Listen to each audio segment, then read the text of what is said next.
ओम शांति 28 अगस्त 2024 प्रातः मुरली बाबा कहते मिठे बच्चे जेते जेते तुमे बाबा को मन पकाइब सेते सेते आत्मार उज्ज्वलता वृद्धि पाइब। ज्ञानवान आत्मा चमकदार होइजिब। जेते जेते तुमे बाबा को मन पकाइब सेते सेते आत्मार उज्ज्वलता वृद्धि पाइब। ज्ञानवान आत्मा चमकदार होइजिब। प्रश्न माया केउं भली पिलामानकु टिकिए भी हैरान करि परिबो नाही? माया केउं भली पिलामानकु टिकिए भी हैरान करि परिबो नाही? उत्तर जेउमाने पक्का योगी, जेउमाने जोग बल द्वारा निजर समस्त कर्मेन्द्रिय को शीतल करिछंती, जेउमाने सर्वदा जोग युक्त होई रहिबा पई पुरुषार्थ करुछंती, सेमानकु माया टिकिए भी हैरान करि परिबो नाही। जेतेबेले तुमे पक्का योगी होई जिवो सेतेबेले जाई योग्य कुहाजिब। योग्य हेबा पई प्रथमे पवित्रता आवश्यक। ओम शांति। मीठा मीठा पिलामानकु बाबा आसी बुझाउछंती अज्ञानता जोगु तुमर आत्मा पतित होई जाइछि। हीरा चिकमिकी करि थाए पत्थर नुहे, सेथिपाई कुहा जाए पत्थर समान निस्तेज होई जाइछ। पुणी जाग्रत हेले कुहाजिब पारस मणि समान अट। तेबे अज्ञानता जोगु आत्मार ज्योति कम होई जाइछि, लिभि जाई नाही। एहार नाम आत्मा रखा जाइछि। आत्मा समस्तंकर एकापरि होई थाए। शरीरर रूप रंग अनेक प्रकारर होई थाए, किंतु आत्मार रूप एका फली ही अटे। एबे तुमे माने जानुछ आमे आत्मा बाबांकर संतान अटु। एही समस्त ज्ञान तुम पाखरे थिला, धीरे धीरे कम होई होई शेषरे किछि भी रहु नाही। तेणु एहाकु अज्ञान बोली कुहाजिब। तुमे माने मध्य अज्ञानी थिल, एबे ज्ञान सागरंक द्वारा ज्ञानी हेउछ। आत्मा तो बहुत सूक्ष्म अटे, एही आखि द्वारा दृश्यमान हुए नाही।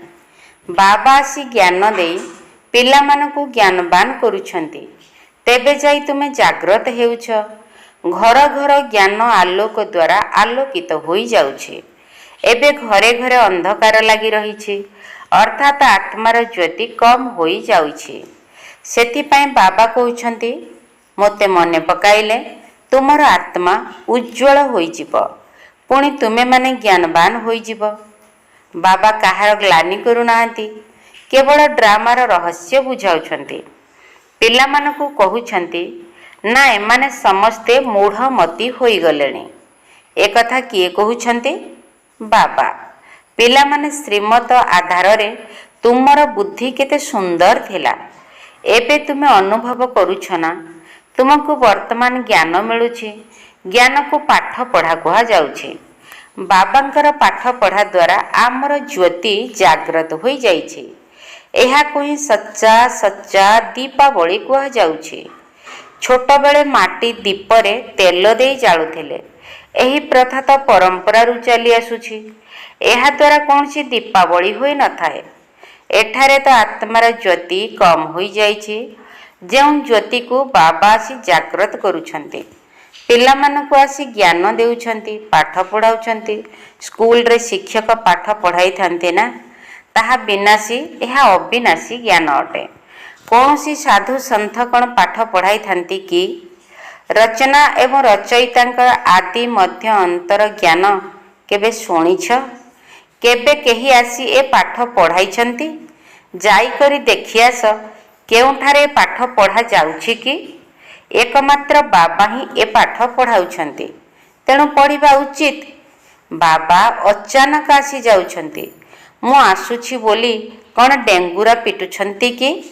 अचानक ही आसी प्रवेश करुछंती। सी तो कौनसी प्रकार बाणी उच्चारण करि परिबे नाही, जे पर्यंत तांकु कर्मेंद्रिय न मिलिछि। आत्मा मध्य कर्मेंद्रिय बिना बाणी उच्चारण करि परिबो नाही। शरीर रे प्रवेश कले शब्द करि थाए। एही कथा तुमे बुझाइले केही मानिबे नाही। पिलामानकु एबे एही ज्ञान दिया जाउछि, तेणु एबे बुझुछंती। एही ज्ञान एकमात्र बाबांक बिना आउ केही देई परिबे नाही। ବିନାଶର ସାକ୍ଷାତକାର କରିବାକୁ କେହି କ'ଣ ଚାହୁଁଛନ୍ତି? ଏହା କେବଳ ବାବା ହିଁ ଆସି କରାଉଛନ୍ତି। ଡ୍ରାମା ଅନୁସାରେ ପୁରୁଣା ଦୁନିଆ ଏବେ ସମାପ୍ତ ହେବାକୁ ଯାଉଛି। ବର୍ତ୍ତମାନ ନୂଆ ଦୁନିଆ ସ୍ଥାପନା ହେଉଛି। ଯେଉଁମାନଙ୍କର ବାବାଙ୍କ ଠାରୁ ଜ୍ଞାନ ନେବାର ଅଛି ସେମାନେ ଆସୁଛନ୍ତି। ତେବେ କେତେ ଆତ୍ମାକୁ ଜ୍ଞାନ ଦେଇଥିବେ? ଅଗଣିତ ଆତ୍ମା। ଗାଁ ମାନଙ୍କରୁ କେତେ ଢେର ଆସୁଛନ୍ତି। ଏହି ଆତ୍ମା ଏବଂ ପରମାତ୍ମାଙ୍କର ମେଳା ଥରେ ମାତ୍ର ହେଉଛି। ବାବା ସଙ୍ଗମ ଯୁଗରେ ହିଁ ଆସି ନୂଆ ଦୁନିଆ ସ୍ଥାପନ କରୁଛନ୍ତି।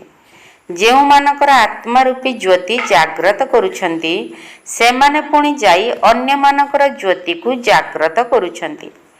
ଏବେ ତୁମ ସମସ୍ତଙ୍କୁ ଘରକୁ ଫେରିବାକୁ ହେବ। ଏଥିରେ ବୁଦ୍ଧି ଦ୍ୱାରା କାମ କରିବାକୁ ପଡ଼ିବ। ଭକ୍ତି ମାର୍ଗରେ ତ ଘୋର ଅନ୍ଧକାର ରହିଛି। ଜ୍ଞାନଦାତା ତ ଏକମାତ୍ର ବାବା ଅଟନ୍ତି ନା। ସିଏ ସଙ୍ଗମ ଯୁଗରେ ହିଁ ଆସୁଛନ୍ତି। ପୁରୁଣା ଦୁନିଆରେ ଏହି ଜ୍ଞାନ ମିଳିପାରିବ ନାହିଁ। ମନୁଷ୍ୟମାନଙ୍କର ବୁଦ୍ଧିରେ ଅଛି ଯେ ଏବେ 40,000 ବର୍ଷ ରହିଛି। ବିଲକୁଲ ହିଁ ଘୋର ଅନ୍ଧକାରରେ ଅଛନ୍ତି। ଭାବୁଛନ୍ତି 40,000 ବର୍ଷ ପରେ ଭଗବାନ ଆସିବେ। ତେବେ ନିଶ୍ଚିତ ଭାବରେ ସିଏ ଆସି ଜ୍ଞାନ ଦେଇ ସଦ୍ଗତି କରିବେ। ଏହାର ଅର୍ଥ ସମସ୍ତେ ଏବେ ଅଜ୍ଞାନ ଅନ୍ଧକାରରେ ଅଛନ୍ତି ନା। ଏହାକୁ ଅଜ୍ଞାନ ରୂପକ ଅନ୍ଧକାର ବୋଲି କୁହାଯାଉଛି। ସେଥିପାଇଁ ଅଜ୍ଞାନୀ ଆତ୍ମାକୁ ଜ୍ଞାନ ଦରକାର। ଭକ୍ତିକୁ ଜ୍ଞାନ କୁହାଯାଏ ନାହିଁ। ଆତ୍ମାରେ ଜ୍ଞାନ ହିଁ ନାହିଁ। କିନ୍ତୁ ବୁଦ୍ଧିହୀନ ହୋଇଥିବାରୁ ଭାବୁଛନ୍ତି ଭକ୍ତି ହିଁ ଜ୍ଞାନ ଅଟେ। ଗୋଟିଏ ପାର୍ଶ୍ୱରେ କହୁଛନ୍ତି ଜ୍ଞାନ ସୂର୍ଯ୍ୟ ଆସିବା ଦ୍ୱାରା ଆଲୋକ ହେବ, କିନ୍ତୁ କିଛି ହେଲେ ବୁଝୁନାହାନ୍ତି। ଗାୟନ କରୁଛନ୍ତି ଜ୍ଞାନ ସୂର୍ଯ୍ୟ ପ୍ରକଟିତ ହେଲେ। କାହାକୁ ଜ୍ଞାନ ସୂର୍ଯ୍ୟ ବୋଲି କହୁଛନ୍ତି? ସିଏ କେବେ ଆସିଥିଲେ ଏକଥା କେହି ଜାଣିନାହାନ୍ତି। ପଣ୍ଡିତ ଆଦି କହିବେ ଯେବେ କଳିଯୁଗ ପୁରା ହେବ ତେବେ ଆଲୋକ ହେବ। ଏହି ସବୁ କଥାକୁ ବାବା ଆସି ବୁଝାଉଛନ୍ତି। ପିଲାମାନେ ମଧ୍ୟ କ୍ରମାନୁସାରେ ବୁଝୁଛନ୍ତି। ଶିକ୍ଷକ ପିଲାମାନଙ୍କୁ ପାଠ ପଢ଼ାଇଥାନ୍ତି, କିନ୍ତୁ ସମସ୍ତେ ସମାନ ଭାବରେ ପାଠ ପଢ଼ିବେ ନାହିଁ।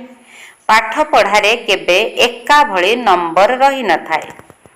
ତୁମେ ବର୍ତ୍ତମାନ ଜାଣିଛ ଯେ ଅବିନାଶୀ ବାବା ଆସିଛନ୍ତି।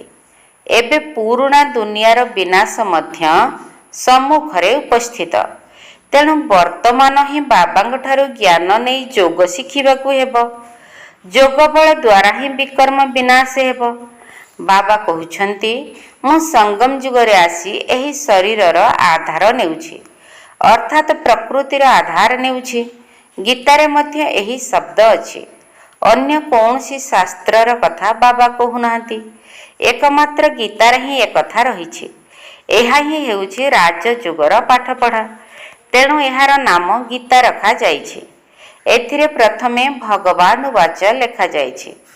ତେବେ ଭଗବାନ କାହାକୁ କୁହାଯାଉଛି? ଭଗବାନ ତ ନିରାକାର ଅଟନ୍ତି। ତାଙ୍କର ତ ନିଜର ଶରୀର ନାହିଁ। ତାହା ହେଲା ନିରାକାରୀ ଦୁନିଆ, ଯେଉଁଠାରେ ଆତ୍ମାମାନେ ରହିଥାନ୍ତି। ସୂକ୍ଷ୍ମ ଲୋକକୁ ଦୁନିଆ କୁହାଯିବ ନାହିଁ। ଏହା ହେଲା ସ୍ଥୂଳ ସାକାର ଦୁନିଆ। ତାହା ହେଉଛି ଆତ୍ମାମାନଙ୍କର ଦୁନିଆ। ଏହିଠାରେ ହିଁ ସମସ୍ତ ପ୍ରକାରର ଖେଳ ଚାଲୁଛି। ନିରାକାରୀ ଦୁନିଆରେ ଆତ୍ମାମାନେ କେତେ ଛୋଟ ଆକାରରେ ଅଛନ୍ତି, ପୁଣି ଅଭିନୟ କରିବାକୁ ଆସୁଛନ୍ତି। ଏହି ଖିଆଲ ପିଲାମାନଙ୍କ ବୁଦ୍ଧିରେ ହିଁ ଆସୁଛି। ଏହାକୁ ହିଁ ଜ୍ଞାନ କୁହାଯାଉଛି। ବେଦ ଶାସ୍ତ୍ରକୁ ଭକ୍ତି କୁହାଯାଏ, ଜ୍ଞାନ ନୁହେଁ। ତୁମର ସାଧୁ ସନ୍ନ୍ୟାସୀମାନଙ୍କ ସହିତ ଏତେ ସାକ୍ଷାତ ହୋଇନାହିଁ। ବାବା ତ ବହୁତଙ୍କ ଅଙ୍ଗ ସଙ୍ଗରେ ରହିଥିଲେ, ବହୁତ ଗୁରୁ କରିଥିଲେ। ସେମାନଙ୍କୁ ପଚରାଗଲା ଯେ ଆପଣ ସନ୍ନ୍ୟାସ କାହିଁକି କରିଛନ୍ତି, ଘର ଦ୍ୱାରା କାହିଁକି ଛାଡ଼ିଛନ୍ତି? କହିଲେ ବିକାର ଦ୍ୱାରା ବୁଦ୍ଧିଭ୍ରଷ୍ଟ ହୋଇଯାଏ, ସେଥିପାଇଁ ଘର ଦ୍ୱାର ଛାଡ଼ିଲୁ। ଆଚ୍ଛା, ଜଙ୍ଗଲରେ ଯାଇ ରହୁଛ, ପୁଣି ଘର ଦ୍ୱାର କଥା ମନେ ପଡ଼ୁଥିବ? କହିଲେ ହଁ। ବାବା ତ ଦେଖିଛନ୍ତି ଜଣେ ସନ୍ନ୍ୟାସୀ ପୁଣି ଘରକୁ ମଧ୍ୟ ଫେରି ଆସିଥିଲେ। ଏକଥା ମଧ୍ୟ ଶାସ୍ତ୍ରରେ ଅଛି। ମନୁଷ୍ୟ ବୟସ୍କ ବା ବୃଦ୍ଧ ହୋଇଯିବା ପରେ ହିଁ ବାନପ୍ରସ୍ଥ ନେଇଥାନ୍ତି। ଛୋଟ ଆୟୁଷରେ ତ ବାନପ୍ରସ୍ଥ ନେଇପାରିବେ ନାହିଁ। କୁମ୍ଭ ମେଳାରେ ବହୁତ ଛୋଟ ଛୋଟ ନାଗା ସନ୍ନ୍ୟାସୀ ଆସୁଥିଲେ, ଔଷଧ ଖୁଆଉଥିଲେ, ଯାହାଦ୍ୱାରା କର୍ମେନ୍ଦ୍ରିୟ ଶୀତଳ ହୋଇଯାଉଥିଲା। ତୁମକୁ ତ ଯୋଗ ବଳ ଦ୍ୱାରା କର୍ମେନ୍ଦ୍ରିୟକୁ ବଶ କରିବାକୁ ପଡ଼ିବ। ଯୋଗ ବଳ ଦ୍ୱାରା ବଶ ହୋଇ ହୋଇ ଶେଷରେ ଶୀତଳ ହୋଇଯିବ। ଅନେକ କହୁଛନ୍ତି ବାବା ମାୟା ବହୁତ ହଇରାଣ କରୁଛି। ସେଠାରେ ଅର୍ଥାତ୍ ସ୍ୱର୍ଗରେ ମାୟା ହଇରାଣ କରିନଥାଏ। କର୍ମେନ୍ଦ୍ରିୟ ଯେତେବେଳେ ବଶ ହୋଇଯିବ ସେତେବେଳେ ତୁମେ ପକ୍କା ହୋଇଯିବ। କର୍ମେନ୍ଦ୍ରିୟ ଗୁଡ଼ିକ ଶାନ୍ତ ହୋଇଯିବ। ସେଥିରେ ବହୁତ ମେହନତ କରିବାକୁ ପଡ଼ିବ। ସେଠାରେ ଏପରି ବିକାରୀ କାମ ହେବ ନାହିଁ। ବାବା ତୁମକୁ ଏଭଳି ସ୍ୱର୍ଗ ଧାମକୁ ନେଇଯିବା ପାଇଁ ଆସିଛନ୍ତି। ସ୍ୱର୍ଗକୁ ଯିବା ପାଇଁ ବାବା ତୁମକୁ ଯୋଗ୍ୟ କରୁଛନ୍ତି। ମାୟା ତୁମକୁ ଅଯୋଗ୍ୟ କରିଦେଇଛି। ଅର୍ଥାତ୍ ତୁମେ ସ୍ୱର୍ଗ ବା ଜୀବନ ମୁକ୍ତି ଧାମକୁ ଯିବା ପାଇଁ ଯୋଗ୍ୟ ହୋଇନାହଁ। ତେଣୁ ବାବା ବସି ଯୋଗ୍ୟ କରୁଛନ୍ତି। ଏଥିପାଇଁ ମୁଖ୍ୟ ହେଲା ପବିତ୍ରତା। ଗାୟନ ମଧ୍ୟ କରୁଛନ୍ତି, ବାବା ଆମେ ପତିତ ହୋଇଯାଇଛୁ, ଆମକୁ ଆସି ପବିତ୍ର କର। ପାବନ ଅର୍ଥାତ୍ ପବିତ୍ର। ଗାୟନ ମଧ୍ୟ ରହିଛି, ଅମୃତ ଛାଡ଼ି ବିଷ କାହିଁକି ଖାଇଲ? ତାର ନାମ ବିଷ ଅଟେ, ଯାହାକି ଆଦି ମଧ୍ୟ ଅନ୍ତ ଦୁଃଖ ଦେଇଥାଏ। ଏହା ମଧ୍ୟ ଡ୍ରାମାରେ ନିର୍ଦ୍ଧାରିତ ଅଛି। ବାବା କେତେ ଥର ଆସି ତୁମ ପିଲାମାନଙ୍କ ସହିତ ମିଶୁଛନ୍ତି। ତୁମକୁ କନିଷ୍ଠରୁ ଉତ୍ତମ ପୁରୁଷ କରୁଛନ୍ତି। ଆତ୍ମା ପବିତ୍ର ହେଲେ ଆୟୁଷ ମଧ୍ୟ ଅଧିକ ହୋଇଯିବ। ସ୍ୱାସ୍ଥ୍ୟ, ସମ୍ପତ୍ତି ଏବଂ ସୁଖ ସବୁ କିଛି ମିଳିଯିବ। ଏହାକୁ ମଧ୍ୟ ତୁମେ ବୋର୍ଡରେ ଲେଖିପାରିବ। ଗୋଟିଏ ସେକେଣ୍ଡରେ ତୁମକୁ 21 ପିଢ଼ି ପାଇଁ ସ୍ୱାସ୍ଥ୍ୟ, ସମ୍ପତ୍ତି ଏବଂ ଖୁସି ମିଳୁଛି। ବାବାଙ୍କ ଠାରୁ ଏହି ସମ୍ପତ୍ତି 21 ଜନ୍ମ ପାଇଁ ମିଳୁଛି। କେତେକ ସନ୍ତାନ ବୋର୍ଡ ଲଗାଇବା ପାଇଁ ମଧ୍ୟ ଡରୁଛନ୍ତି। ବୋର୍ଡ ତ ସମସ୍ତଙ୍କ ଘରେ ରହିଥାଏ। ତୁମେ ସର୍ଜନ ଅର୍ଥାତ୍ ଡାକ୍ତରଙ୍କର ସନ୍ତାନ ଅଟନା। ତୁମକୁ ସ୍ୱାସ୍ଥ୍ୟ, ସମ୍ପତ୍ତି, ସୁଖ ସବୁ ମିଳିଯାଉଛି। ତୁମେ ପୁଣି ଅନ୍ୟମାନଙ୍କୁ ଦିଅ। ଯଦି ଦେଇପାରିବ ତେବେ କାହିଁକି ବୋର୍ଡରେ ନ ଲେଖୁଛ? ଏହାଦ୍ୱାରା ମନୁଷ୍ୟମାନେ ଆସି ବୁଝିବେ ଯେ ଭାରତରେ ଆଜିଠାରୁ 5000 ବର୍ଷ ପୂର୍ବରୁ ସ୍ୱାସ୍ଥ୍ୟ, ସମ୍ପତ୍ତି, ପବିତ୍ରତା ସବୁ ଥିଲା।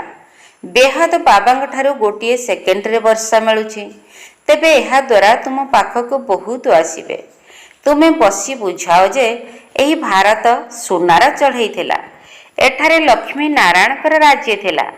ତେବେ ସେମାନେ କୁଆଡ଼େ ଗଲେ? ସେମାନେ ପ୍ରଥମେ 84 ଜନ୍ମ ନେବେ।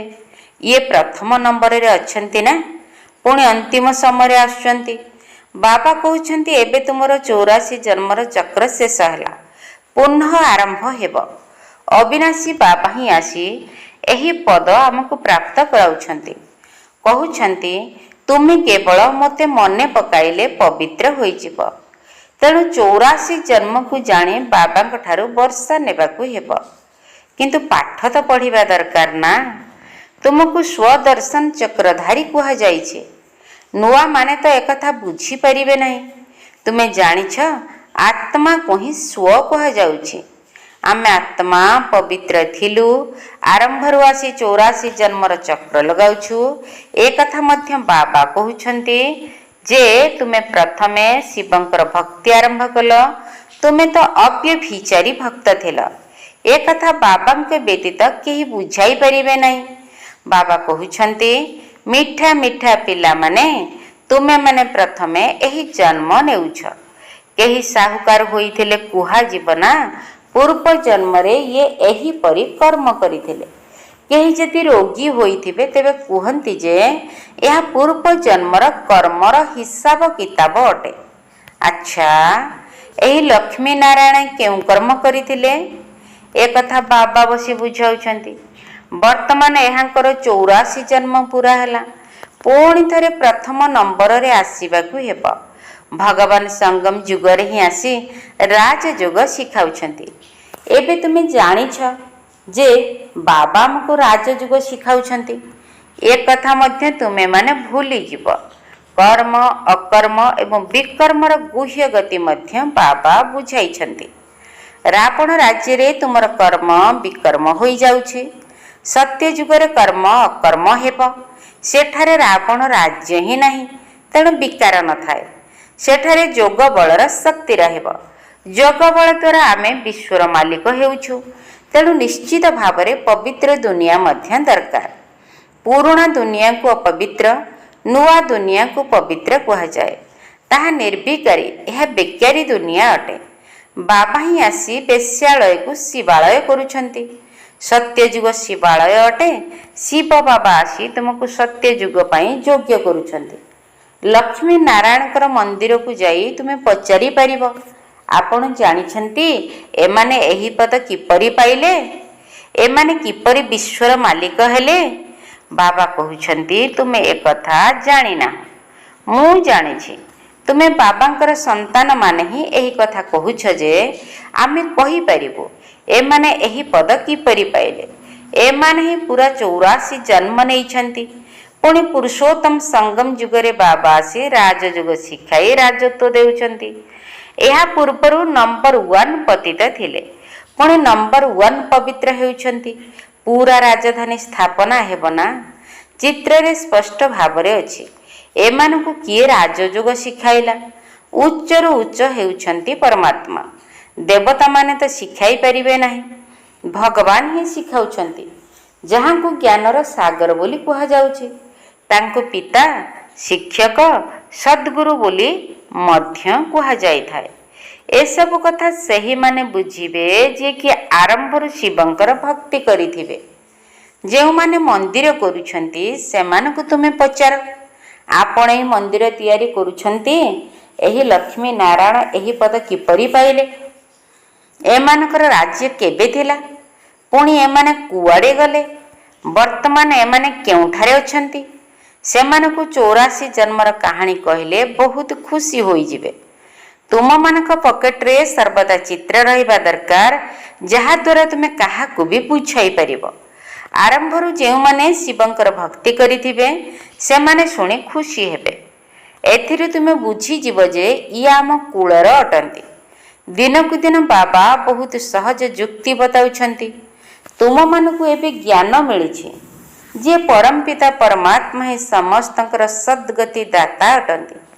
ତେଣୁ ଆମକୁ 21 ଜନ୍ମ ପାଇଁ ସତ୍ୟଯୁଗୀ ରାଜତ୍ୱ ମିଳିଯାଉଛି। 21 ଜନ୍ମର ସମ୍ପତ୍ତି ଏହି ପାଠ ପଢ଼ା ଦ୍ୱାରା ହିଁ ମିଳିଥାଏ।